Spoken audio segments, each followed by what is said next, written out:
आज त्यांनी सुरुवात केली राज ठाकरे साहेबांचा ताफा अडवणं, त्याच्यामध्ये काय काय दगडफेक करणं, सुपाऱ्या टाकणं आणि शेवटी ऍक्शनला रिॲक्शन असते. ठाण्यातल्या लोकांना बरोबर औषध द्यायला जमतं. बाळासाहेब असते तर तुम्हाला मी सांगतो अशा प्रकारचं काम केलं असतं तर त्यांना जंगलात फोटोग्राफी करायला पाठवलं असतं. खरं म्हणजे याची सुरुवात राज ठाकरेंच्या दौऱ्यामध्ये मला वाटतं मराठवाड्यात केली, उबाटाच्या लोकांनी केली.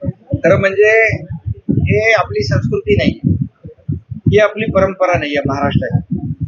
आज त्यांनी सुरुवात केली राज ठाकरे साहेबांचा ताफा अडवणं, त्याच्यामध्ये काय काय दगडफेक करणं, सुपाऱ्या टाकणं, हे तर कुणालाही आवडलेलं नाही.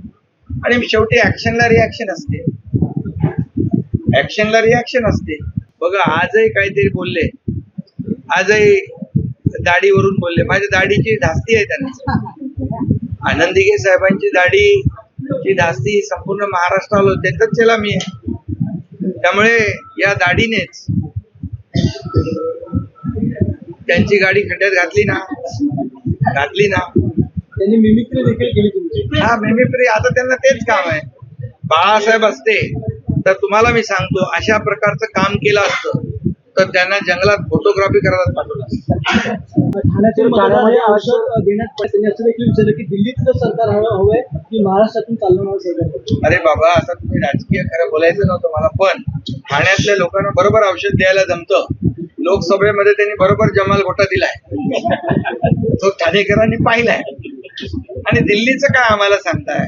दिल्लीचं तुम्ही दिल्लीचे लोक मातोश्रीत यायची, दिल्लीचे लोक मातोश्रीत यायचे.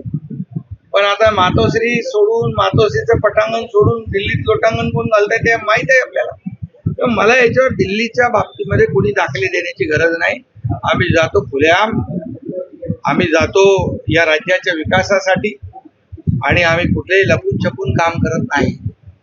आणि मुख्यमंत्री पद मला मिळालं पाहिजे अशी कुठली भावना मनामध्ये न ठेवता आम्ही सत्ता सोडण्याचं काम केलेलं आहे. देशात नाही जगात हे उदाहरण तुम्हाला कुठेही भेटणार नाही. लोक सत्तेकडे जात असतात, सत्तेवरून पाय उतार होऊन विरोधाकडे जात नसतात. आणि त्यामुळे काही लोक आता हे घेऊन फिरतायत, मला करा मुख्यमंत्री, मला मुख्यमंत्री करा.